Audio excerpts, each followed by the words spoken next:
አርዕስተ ዜና። በመቀሌ ከተማ ቦምብ ፍንዳታ በሰው ሕይወት ሆነ በንብረት ላይ የደረሰ አደጋም ጉዳትም የለም። ትጥቃችሁን ፈታችሁ ባዶ እጃችሁን ሂዱ ነው የሚሉንና እኛ ይህንን አንቀበልም፣ ይህም የሚሳካ አይደለም ሲሉ ዶክተር ደብረጽዮን ገብረሚካኤል ተናገሩ። ህወሓት ሁኔታው በከፍተኛ ፍጥነት እየተበላሸ ነውም አለ። በምዕራብ ሸዋ ዞን 3 ወረዳዎች ያልተለመደ የዱር አውሬ ጥቃት የሰው ሕይወት እየጠፋም ነው። ባለፈው ዓመት የሶሪያው ፕሬዝዳንት ወይም ሚኒስትሮችን ለመግደል 5 ሴራዎችን መክሸፉን የተባበሩት መንግስታት ድርጅት አስታወቀ። በአሜሪካ ደላላነት የተደረገው ንግግር ግልጽ ባልሆነ ምክንያት ሩሲያ በዩክሬን ከተሞች ላይ ጥቃትን ተኩሷል። ዝርዝሩንም ይዘን ቀርበናል። ተከታተሉን። በመቀሌ ከተማ ቦምብ ፍንዳታ በሰው ሕይወት ሆነ በንብረት ላይ የደረሰ አደጋም ጉዳትም የለም። የመቀሌ ከተማ ሰላምና ደህንነት ጽሕፈት ቤት ኃላፊ አቶ ረድሃን ፍስሐ ለ104.4 ሬዲዮ ኤፍኤም መቀሌ እንደገለጹት ዛሬ ጥር 5 2018 ዓ.ም ከምሽቱ 3 ሰዓት ተኩል በኋላ በአዲ ሐቂ ክፍለ ከተማ ላዕላዋይ በርሂ ቢዝነስ ካምፓስ አካባቢ የመቀሌ ከተማን የሚያስደነግጥና ህዝቡን ለማሸበር በክፉ ኃይሎች የተፈጸመ የቦምብ ፍንዳታ ቢኖርም በሰው ሕይወትም ሆነ በንብረት ላይ ምንም አይነት ጉዳት አላደረሰም። ነገር ግን በፍንዳታው ድምጽ ብዙ ሰዎች እንደተደናገጡም ገልጸው የመቀሌ ህዝብ ሁኔታውን ተረድቶ ድርጊቱን እንዲያወግዝም ጠይቀዋል። እንደ አቶ ረድሃኝ ገለጻ ይህ ድርጊት የተፈጸመው የመቀሌን ህዝብ ለማሸበርና የካቲት 11 በዓል በሰላም እንዳይከበር በሚፈልጉ ኃይሎች ተልዕኮ መሆኑንም ገልጸዋል። ከዚህም በፊት በብዙ ቦታ ተመሳሳይ የሽብር ተግባር መፈጸማቸውንም አስታውሰዋል። ይህን ድርጊት የፈጸሙ ጸረ ህዝብ ኃይሎችን ለመቆጣጠር ከደህንነት አካላት ጋር በመተባበር ፖሊስና ሚሊሻ በትኩረት እየሰሩ እንደሚገኙም ገልጿል። በፍንዳታው ምክንያት በሰው ሕይወትም ሆነ በንብረት ላይ ምንም ጉዳት እንዳልደረሰም ተናግረዋል። ህብረተሰቡ ተረጋግቶ አካባቢውን እንዲጠብቅም ጥሪ አቅርበዋል። ስለ ፍንዳታው ዝርዝር መረጃና ፈጻሚዎቹን በተመለከተ ሙሉ ምርመራ ከተጠናቀቀም በኋላ ይፋ እንደሚያደርጉም ገልጸዋል። በዲዲአር ስም ትጥቃችሁን ፈታችሁ ባዶ እጃችሁን ሂዱ ነው የሚሉንና እኛ ይህንን አንቀበልም፣ ይህም የሚሳካ አይደለም ሲሉ ዶክተር ደብረጽዮን ገብረሚካኤል ተናገሩ። የህወሓት ሊቀመንበር ዶክተር ደብረጽዮን ገብረሚካኤል ሰሞኑን በአፍሪካ ህብረት ጽሕፈት ቤት ጉባኤ የሚካሄደው የአባል ሀገራት መሪዎች የፕሪቶሪያ ግጭት ማቆም ስምምነት ሙሉ በሙሉ በአፋጣኝና በቅን መንፈስ መተግበር እንዳለበት በይፋ እንዲያረጋግጡም ሲጠይቁም ተሰምተዋል።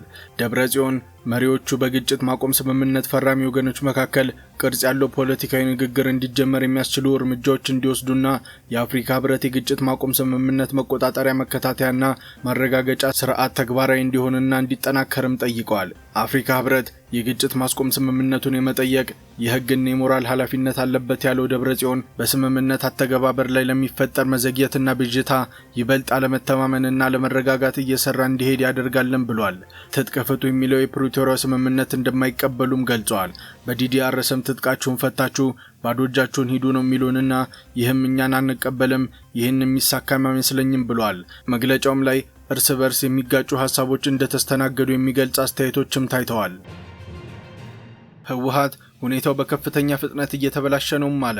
የአፍሪካ ህብረት የመሪዎች ጉባኤ ማጠቃለያውን ባካሄደበት የካቲት 5 ቀን 2018 ዓ.ም የህወሓት ሊቀመንበር ዶክተር ደብረጽዮን ገብረሚካኤል በትግራይ ክልል ያለውን ሁኔታ አሳሳቢ ሁኔታ ውስጥ የሚገልጽ ደብዳቤም ለህብረተሰቡም አስገብተዋል። ህወሓት ህብረተሰቡ የሰላም ስምምነቱ ባለቤትና ዋስ በመሆን በዚህ ደብዳቤ ላይ ባስታወሱበት በዚህ ወቅት ስምምነቱ እንዲከበር የማድረግ ፖለቲካና ሞራላዊ ግዴታ እንዳለበትም በመግለጽ አሁን ያለበት ሁኔታ በዝምታ ሊመለከት እንደማይገባውም አሳስቧል።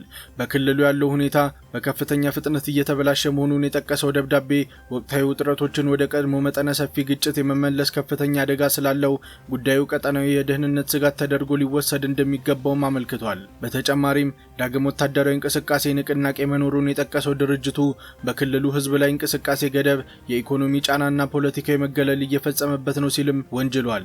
የሊቀመንበሩ ፊርማ ባረፈበት በዚህ ደብዳቤ ህብረቱ ለአፍሪካ ችግሮች አፍሪካዊ መፍትሄ በሚል መርህ መሰረት በዚህም ውሳኔ ወቅት ቁርጠኛ አመራር እንዲያሳየም ጥሪ አቅርበዋል። በምዕራብ ሸዋ ዞን 3 ወረዳዎች ያልተለመደ የዱር አውሬ ጥቃት የሰው ሕይወት እየጠፋም ነው። በኦሮሚያ ክልል ምስራቅ ሸዋ ዞን 3 ወረዳዎች ስሙ በውል ያልታወቀ የዱር እንስሳ ጥቃት እየፈጸመ የሰው ሕይወት እንዳለፈም ነዋሪዎቹ ተናገሩ። የዱር እንስሳው በዞኑ አዳአ በርጋ፣ ሜታ ሮቢና ሜታ ወልቂጤ ወረዳዎች ለሚገኙ ሰዎችም ስጋት ሆኗል።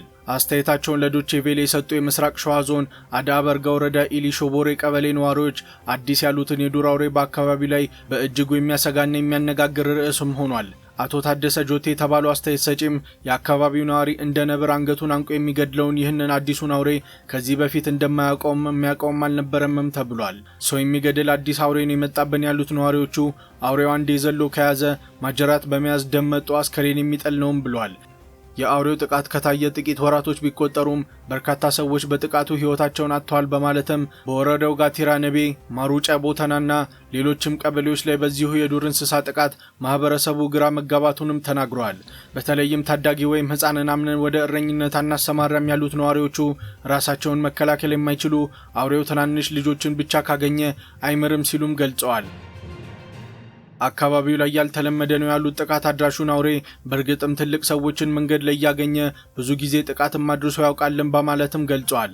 በዚህም ማህበረሰቡ ውስጥ የተንሰራፋውን ስጋት ጥልቅ መሆኑንም አስረድተዋል። እስካሁን በአካባቢው ያልታየና ገና ዘንድሮ ማየታቸውን የገለጹት ነብር መሳይ አውሬ የተለያዩ መልኮች ያሉት መሆኑን የአዳ በርጋ ወረዳ ኢሉ ሶኖበሬ ቀበሌ ነዋሪዎች የሚያነሱት ቀለማቸው ዳልቻ፣ ጥቁር ቡራቡሬና ቀይ ቡራቡሬ ናቸው በማለት አዲሱን አደገኛ አውሬ አንድ ዝርያ ሆኖ በፍጥነት እየተዛመተ ቢሆንም የተለያዩ ቀለማቶች እንዳሉትም አስረድተዋል። ቢያንስ 3ቱን አይነት ነው እስካሁን ያስተዋል ነው የሚሉት አቶ ታደሰ የተባሉ ነዋሪ ወረዳችንም ችግር አቁሞ ግንዛቤ እየሰጠም ነው ተብሏል። ወረዳችን ችግሩን አውቆ ግንዛቤ እየሰጠም ነው ብለዋል። ሌላው አስተያየት ሰጪ የዚሁ አዳ በርጋ ወረዳ ማሩጫ ቦተ ቀበሌ ነዋሪ የሆኑት አባወራም ናቸው። ስታየው ነብር ይመስላል፣ ግን መጠኑ ከነብር ከፍ የሚል ሆኖ ጥጃ ነው የሚያክለውም ብለዋል። አንዱ በአንዴ እስከ 8 እንደሚወልድ ተደርሶበታል ያሉት አስተያየት ሰጪም ለአካባቢው እንግዳ ነገር ሆኖ በፍጥነት ከቀበሌ ወደ ቀበሌ እየተዛመተ ያለው አውሬ ማህበረሰቡ እንዳለ ወጥቶ ጫካን በማሰስ ደህንነቱን ለማረጋገጥ እየጣረ እንደሆነ በመጠቆምም እሳቸው በአይናቸው በተመለከቱት በቀበሌው ብቻ 3ቱን ገድለናልም ብለዋል። የጥምቀት ሰሞን እዚሁ ጎረቤቴ አንድ ታዳጊ ልጅ ተበልቶብናል ያሉት የአይን እማኙ አስደንጋጭ ያሉት አውሬ ደም መጦ ከመጣል ውጪ የሰው ስጋ እንደማይበላም ታውቋል ነው የሚሉት። ደናማ አካባቢ ዝም ብሎ ነው ከዛፍ ላይ የሚዘልብህ ሲሉ ትልቅና ትንሽ ይሁን ከጥቃቱ የሚተርፍ እንደሌለ የሚጠቁሙት አሁን በወረዳችን ብቻ በአዳ በርጋ ወረዳ ከተለያዩ ቀበሌዎች በዚህ አውሬ ጥቃት ህይወታቸውን ያለፈ ሰውና ወደ 7ም ደርሷል ሲሉ በአጭር ጊዜ የሰው ደህንነት ምን ያህል ስጋት ውስጥ እንደገባም ጠቁመዋል። በዞኑ 3 ወረዳዎች ወሮታል ስለተባለው ያልተለመደ አውሬ ምንነት ለመጠየቅ በኦሮሚያ ደንና እንስሳት ቁጥጥር ጥበቃ አዲስ አበባ ቅርንጫፍ ደውለን ቅርንጫፍ ጽህፈት ቤቱ አካባቢው ላይ የሚያስተዳድረው ደን ባለመኖሩ እስካሁን መረጃ እንደሌለው የቅርንጫፉ አንድ አመራር አባልም ተናግረዋል። ባለፈው ዓመት የሶሪያው ፕሬዝዳንት ወይም ሚኒስትሮችን ለመግደል 5 ሴራዎችን መክሸፉን የተባበሩት መንግስታት ድርጅት አስታወቀ። ስለ እስላማዊ መንግስት የተዘገበው ዘገባ እንደሚያሳየው አህመድ አልሻራ የደማስቆን ቤተክርስቲያን በቦምብ የደበደበው የአይኤስ ግንባር ሁለተኛ ጊዜም ኢላማ ተደርጎበታል። የተባበሩት መንግስታት ድርጅት ባለፈው ዓመት የሶሪያው ፕሬዝዳንት ወይም ከፍተኛ ሚኒስትሮችን ለመግደል የተነሱ 5 የተለያዩ ሴራዎችን መክሸፉን ስለ እስላማዊ መንግስት ባወጣው ሪፖርትም አስታውቋል።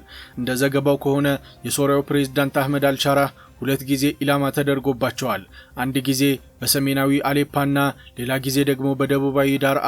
ባለፈው ክረምት በደማስቆ በሚገኘው ቤተክርስቲያን ላይ የቦምብ ድብደባ የፈጸመው አይኤስ ግንባር ቡድን ሳራያ አንሳራ አልሱናህ ነው። አንድ የተለየ የክልል የስለላ ባለስልጣን ባለፈው መኸር ሻራ የሶሪያ ደህንነት ተቋም ከጎረቤት ሀገር ስለ ሴራው መረጃ ከተሰጠም በኋላ ከተከሸፉ የግድያ ሙከራዎች እንዳመለጡም አረጋግጠዋል።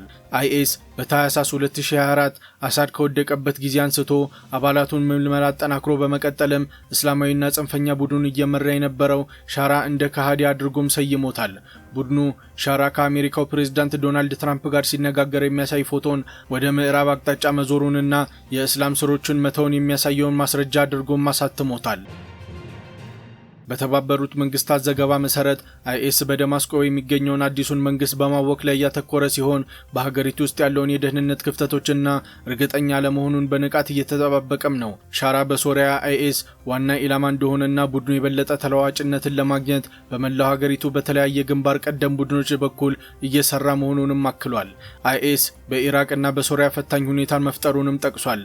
ተንታኞች እንደሚሉት ባለፈው ወራት እንደገና መደራጀቱንና የአሳድን ጦር ሰፈሮች ከተቀላቀለም በኋላ ሶሪያን በጎርፍ ባጠለቀለቀው የጸጥታ ክፍተትና የጦር መሳሪያ ብዛትም ተጠቃሚ ሆኗል። የተባበሩት መንግስታት ድርጅት ቡድን በሁለቱ ሀገራት 3000 ተዋጊዎች እንዳሉትም ይገመታልም ሲሉ አብዛኞቹም በሶሪያ የሚገኛሉም ብሏል። ደማስቆ በኖቬምበር ወር አይኤስን ለማሸነፍ ዓለም አቀፍ ጥምረቶችን ተቀላቅላለችና በቅርቡ በሰሜን ምስራቅ ሶሪያ የተፈጠሩ የአይኤስ ተዋጊዎችና ዘመዶቻቸውን ያቀፈ በርካታ እስር ቤቶችንና ካምፖችን ተቆጣጥረዋል። ደማስቆ አሁን 25000 የሚጠጉ የተጠረጠሩ የአይኤስ ተዋጊ ዘመዶች የሚኖሩበት አልሐዋል ካምፕን ተቆጣጥረዋል። ይህም ተንታኞች ለአክራሪው ቡድን ጊዜን የሚቀይር ቦምብ እንደሆነም ያስጠነቅቃሉ። አይኤስ ከአሳድ ውድቀት ወዲህ በሶሪያ በርካታ ጥቃቶችን ፈጽሟል። ከነዚህም መካከል በታህሳስ ወር አጋማሽ ላይ በአሜሪካና በሶሪያ ወታደሮች ላይ የተፈጸመ ጥቃት 3 አሜሪካውያን ሲገደሉ 3 ሶሪያውያን ደግሞ ቆስለዋል። በሚቀጥለው ዙር በአሜሪካ ደላላነት የተደረገው ንግግር ግልጽ ባልሆነ ምክንያት ሩሲያ በዩክሬን ከተሞች ላይ ጥቃትን ተኩሷል።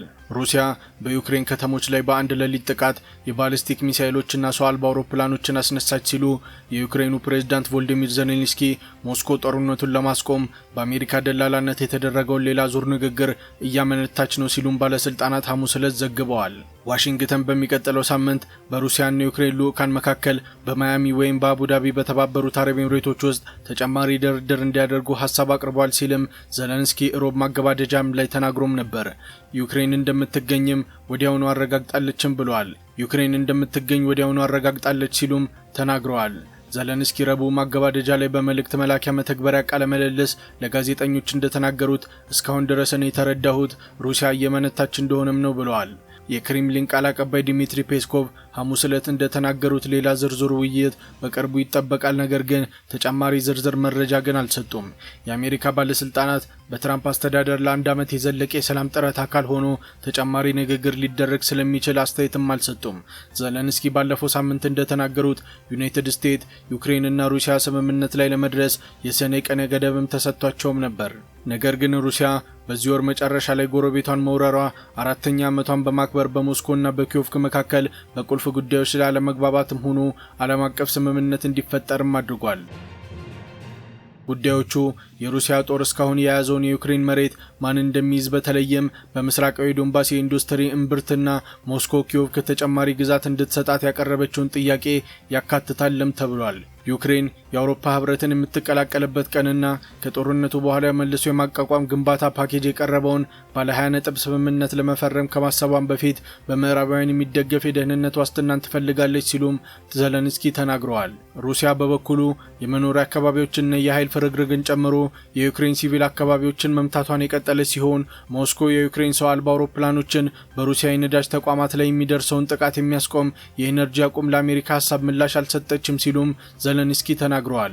የተባበሩት መንግስታት የሰብአዊ መብቶች ከፍተኛ ኮሚሽን ቮልከር ቱርክ ሩሲያ የኤሌክትሪክ መሰረተ ልማቶችን መምታት እንድታቆም አሳስበዋል። ሞስኮን በሰጡት መግለጫ የሲቪል መሰረተ ልማቶችን ማነጣጠር በዓለም አቀፍ የሰብአዊ ሕግ የተከለከለ መሆኑንም አስታውቀዋል። ከሮብ እስከ ሐሙስ ባለው ምሽት ሩሲያ 219 የረጅም ርቀት አውሮፕላኖች 24 ባሊስቲክ ሚሳኤሎችንና የሚመራ አውሮፕላን ሚሳኤል በዩክሬን ላይ መተኮሷን የዩክሬን አየር ኃይል አስታውቋል። ዋናዎቹ ኢላማዎች የዩክሬን ዋና ከተማ ኪየቭ፣ ሁለተኛ ቁልፍ ካራኪቭ ከተማ፣ በመካከለኛው ዩክሬን ዲምፕሮና በደቡባዊቷ ወደብ ከተማ ኦዴሳ መሆናቸውን የአየር ኃይሉም ተናግረዋል። በዲምፕሮ የሩሲያ ጥቃት የ4 ዓመት ሴት ልጅና አዲስ የተወለደ ወንድ ልጅ ጨምሮ 4 ሰዎች ቆሰሉ ሲሆን የክልሉ ኃላፊ አሌክሳንደር ሃንዛ በቴሌግራማቸውም ላይ ጽፈዋል። በኪየቭ በርካታ የመኖሪያ ህንጻዎች እንደተጎዱና 2 ሰዎች ቆስለዋል ሲሉም የከተማው አስተዳደርም ገልጿል። በኦዴሳ አንድ መኖሪያ ከፍታ ቦታ ላይ በከፊል ወድሞ ገበያና ሱፐርማርኬትን በእሳት ሲያቃጠል አንድ ሰው ደግሞ ቆስሏል ሲሉ የክልሉ ኃላፊ አሌክሳንደር ሃንዛ በቴሌግራም ገጻቸውም ላይ ጽፈዋል። በኪየቭ ውስጥ የሙቀት መጠኑ ከቅዝቃዜው በላይ ተንቀሳቅሷልና ነገር ግን አሁን በከተማው ውስጥ በጣም ቅዝቃዜ ነው ብለዋል። የዩክሬን መልሶ ማቋቋም ምክትል ጠቅላይ ሚኒስትር አሌክሲ ኩቤላ እንዳሉት ከኪየቭ ጥቃትም በኋላ 2600 ህንጻዎች ማሞቂያ ሳይኖራቸው ቀርተዋልና በዋና ከተማ ውስጥ ካሉት 1100 ህንጻዎች በተጨማሪ ቀደም ሲል በተፈጸሙ ጥቃቶች ምክንያት ማሞቂያ የሌላቸው ህንጻዎች ናቸውም ተብሏል። በኦዴሳ ወደ 300,000 የሚጠጉ ነዋሪዎች ያለ ውሃ ቀርተዋል ሲሉ ኩቤላም ተናግረዋል። በዲምፕሮ ደግሞ ማዕከላዊ ማሞቂያ ስርዓት ለ10,000 የሚጠጉ ሰዎች መስራትም አቆሟልም ተብሏል። ዩክሬን በወታደራዊ ኢላማና በነዳጅ ማጣሪያ ፋብሪካዎች ላይ የረጅም ርቀት ጥቃቶችን በመምታት ሩሲያን መልሳለታለች። የዩክሬን ወታደራዊ ጀነራል ስታፍ ሐሙስ ዕለት እንዳስታወቀው በሀገር ውስጥ ከተመረቱ ረጅም ርቀት ሰው አልባ አውሮፕላኖች አንዱ ከዩክሬን ድንበር 1750 ሜትር ርቀት ላይ በሚገኘው በሩሲያ ኮሚ ክልል የሚገኘው የኡክታዜት ፋብሪካም ላይ መታለችም ብሏል። ኤስቢ በመባል የሚታወቀው የሩሲያ ደህንነት አገልግሎት ባለስልጣን ለአሶሺየትድ ፕሬስ እንደተናገሩት የዩክሬን ሰው አልባ አውሮፕላኖች እስካሁን ሲበሩ ለመጀመሪያ ጊዜም ነው ብለዋል። ባለስልጣኑ በይፋ መናገር ስልጣን ስላልነበራቸው ስማቸው እንዳይገለጽም ተናግረዋል። የዩክሬን ጀነራል ስታፍ በተጨማሪም በሀገር ውስጥ ከሚመረቱት ረጅም ርቀት ፍላሚንጎ ሚሳኤሎች አንዱ በቮልጎንድራ ክልል ከሚገኙ ሚሳኤሎች ጥይትና ፈንጂዎች መካከልም አንዱን በመምታት ከፍተኛ ፍንዳታ ማስከትሏልም ብሏል። በተናጠል የዩክሬን ኃይሎች በሩሲያ ቶምቦቭ ክልል በሚገኙ ሙችሪክ ፕሮግረስ ፋብሪካም ላይ በመምታት እሳትም አስነስተዋል። ለአቪዬሽንና ለሚሳኤል ሲስተሞች ከፍተኛ ቴክኖሎጂ መሳሪያዎችን የሚያቀርበው የመከላከያ ኢንተርፕራይዝ ነው ሲሉም ጀነራል ስታፍም ተናግረዋል። የዩክሬን ጦር ባለፈው ቀን በተደረገ አድማ የቮልዶርጋን የነዳጅ ማጣሪያ ፋብሪካንም መጎዳቱንም አረጋግጧል። ዋይት ሃውስ ሐሙስ እንዳስታወቀው ቀዳማዊት እመቤት ሜላኒ ትራምፕ በወረራው ከተለያዩም በኋላ ጥቂት የሩሲያና የዩክሬን ህጻናቶችን ከቤተሰቦቻቸው ጋር ለማገናኘትም ረድተዋል። 5 ልጆች፣ 4 ወንድና አንዲት ሴት ከ4 እስከ 15 ዓመት ዕድሜ ያላቸው በዩክሬን ውስጥ ከቤተሰቦቻቸው ጋር ተገናኙ። አንዱ ደግሞ ወደ ሩሲያ ቤተሰቧ ጋር ተመልሳለች ሲሉም የክሬምሊን የህፃናት መብት ኮሚሽን ማሪያ ሎቫ-ቤሎቫም ተናግረዋል። ሎቫ-ቤሎቫ ህፃናትን ከዩክሬን በማባረር በዓለም አቀፍ ወንጀልም ፍርድ ቤት በጦርነት ወንጀልም ተጠይቀዋል።